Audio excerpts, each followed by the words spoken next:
आमच्या व्यंकटेश विहार परिसरात वावरत असलेल्या एका गायीने पोट भरण्यासाठी कचऱ्याच्या ढिगायात पडलेल्या प्लास्टिकच्या पिशव्या खाल्ल्या होत्या। हे प्लास्टिक तिच्या पोटात अडकल्यामुळे तिला तीव्र वेदना होत होत्या। याच अवस्थेत तिने एका गोड वासराला जन्म दिला, परंतु नियतीला काही वेगळेच मंजूर होते।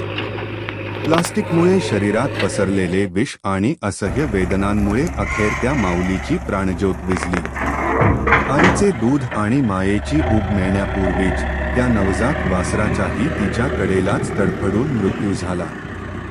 हे हृदयद्रावक दृश्य पाहून परिसरातील प्रत्येक नागरिकाचे हृदय हेलावून गेले। एका निष्पाप जीवाचा मानवनिर्मित कचामुळे झालेला हा अंत आपल्या व्यवस्थेवर आणि मानसिकतेवर मोठी चपराक आहे। या घटनेची माहिती मिळताच स्थानिक गोरक्षक आकाश हिंगाडे आणि त्यांच्या सहकायांनी तातडीने घटनास्थळी धाव घेतली। मृतदेह तशाच अवस्थेत पडून राहू नये आणि त्या गोमातेला व तिच्या वासराला सन्मानाने निरोप मिळावा, यासाठी आकाश हिंगाडे व त्यांच्या मित्रांनी पुढाकार घेतला। त्यांनी अत्यंत भावुक वातावरणात हिंदू धर्मशास्त्राप्रमाणे योग्य ते विधी करून त्या गायीवर आणि वासरावर अंत्यसंस्कार केले।